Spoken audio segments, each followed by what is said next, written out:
वाढलेली आहे। काय एकंदरीत लाचखोरांना अभय दिलं जात आहे की पारदर्शकता वाढलेली आहे कारभारात?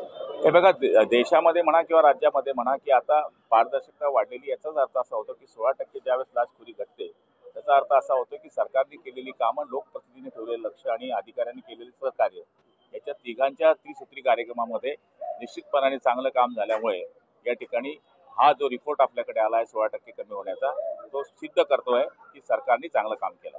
एक व्हिडिओ समोर येतोय ज्यामध्ये ठाकरे गटातील काही नेते शपथ घेताना कार्यकर्त्यांना पाहायला मिळालेले आहेत, मुस्लिम मतदारसंदर्भामध्ये।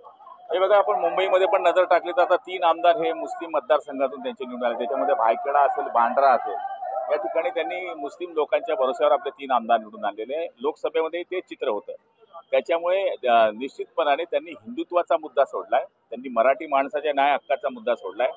खरी शिवसेना जर कोणी वाचवली असेल तर ती एकनाथरावजी शिंदे साहेबांनी, बाळासाहेबांच्या विचाराची शिवसेना वाचवलेली आहे। आणि कालचा प्रयत्न आपण त्यांचा पाहिला असेल की त्यांच्या लक्षात आलं की आता हिंदुत्व सुट्ट आहे, म्हणून त्यांनी आता सपा नालाय काय, सपा अशी आहे, सपा तशी आहे, म्हणजे एकीकडे हिंदुत्वाचा जागर करण्याकरता पुन्हा त्यांनी आता तोंड बाहेर काढलंय। कारण की महापालिका हा पोपटातला जीव आहे, हा जीव त्यांना पाहिजे आहे। त्यामुळे आता हिंदुत्वाचे पुरस्कर्ते आम्ही आहे, मराठी माणसाचे पुरस्कर्ते आम्ही आहे, दर्ग्यामध्ये जाऊन पाया पडणारे आम्ही आहोत, हे नौटंकी जी चालली आहे लोकांच्या लक्षामध्ये आलेली आहे। पण लक्षात ठेवा, येणाऱ्या महापालिकेमध्ये ज्याप्रमाणे विधानसभेमध्ये झालं त्याचप्रमाणे महापालिकेमध्ये सुद्धा यांना सपाटून मार खावा लागणार। अजित पवार आणि चंद्रबाबू नायडूंना आता क्लीन चिट मिळाल्यानंतर काँग्रेसच्या खासदारांनी संसदेमध्ये स्थगन प्रस्ताव आणलेला आहे, अशा प्रकारे बघता या प्रस्ताव?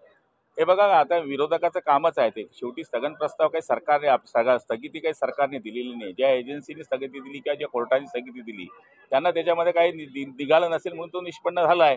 या ठिकाणी त्यांचे उपमुख्यमंत्री होण्याचा घात आणि इकडे त्यांना क्लीन चिट मिळण्याचा घात हे एकाएकी झाले असल्यामुळे निश्चितपणाने काँग्रेस आता हा केविलवाणा प्रयत्न करते। सर, एकंदरीत महाराष्ट्र एकीकरण समितीचा मेळावा जो थांबवला जातो जे आता वातावरण तापू लागलेलं आहे, त्यांना आतमध्ये येऊन दिलं जात नाही बेळगावमध्ये, कसं बघतात या घटना? बघा, हिंदुस्थान एक आहे, हिंदुस्थानाच्या प्रत्येक नागरिकाला हिंदुस्थानामध्ये कुठेही जाण्याचा अधिकार आहे, कुठेही सभा घेण्याचा अधिकार आहे, कुठेही तो जाऊ शकतो। पण माझ्या माहितीप्रमाणे हे जे आडमोठे धोरण या सरकार, कर्नाटक सरकार करताय त्याचा आम्ही निषेध करतो। आणि असं त्यांचं म्हणणं असेल की असं केल्याने आम्ही जाऊ शकत नाही, तर शिवसेनेचे लोक तिथे जाणार आणि या अशा प्रकारच्या वागणाऱ्या सरकारवर केंद्र सरकारने कारवाई करावी अशी शिवसेनेची मागणी आहे। त्याला जोडून संजय राऊत म्हणतात की एकनाथ शिंदे कधीच बेळगावात गेले नाहीत कारण की त्यांना अटकेची भीती आहे।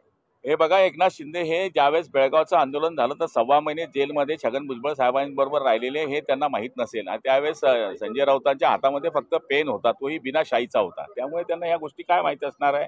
हे नगद आलेलं हे बावलं काही सांगत असेल तर त्याच्यावर आमचा काही बोलण्याचा निश्चितपणाने आम्हाला काही बोलावं असं वाटत नाही। रात्री एकनाथ शिंदे फडणवीसांची भेट झालेली आहे, काय वाटतं मंत्रिमंडळासंदर्भातील अंतिम चर्चा झाली का? विस्तार या आठवड्यात तरी होईल का? मला त्याच्यातलं काहीच माहित नाही, शेवटी हा त्यांचा अधिकार आहे। नागपूरमध्ये अनेक जतमध्ये शिवाजी महाराज आणि अफजल खानाचा जो वध केला होता त्याचे पोस्टर होते ते फाडण्यात आले, असा आरोप जो आहे तो गोपीचंद पडळकर यांनी थेट पोलिसांवर केलेला। पोलिसांनी हे बॅनर फाडले, महाराजांचे बॅनर फाडले, अशी चर्चा आता सुरू झालेल्या आहेत। नाही, निश्चितपणे असं काही झालं असेल तर त्या ठिकाणी चौकशी केली पाहिजे आणि ज्या माणसाने काही केलं असेल त्याच्यावर कारवाई केली पाहिजे। नागपूरमध्ये सर नागपूरमध्ये अनेक ठिकाणी सुमार आणि मटक्याचे अड्डे सुरू आहेत, पोलिसांना अनेक ठिकाणची माहिती असूनही कारवाई केली जात नाही, या संदर्भात काही तुम्ही पाठपुरावा करणार आहात का? मंत्रिमंडळात प्रश्न उपस्थित करणार? हे बघा, प्रश्न तर उपस्थित करण्याचा या ठिकाणी आम्हाला सगळ्यांना अधिकार आहे, पण माननीय मुख्यमंत्री नागपूरचे असल्यामुळे आम्ही त्यांना या ठिकाणी ही सूचना करू किंवा विनंती करू की अशा पद्धतीच्या बातम्या आल्या आहेत तर आपण कारवाई करण्याचे आदेश द्यावे।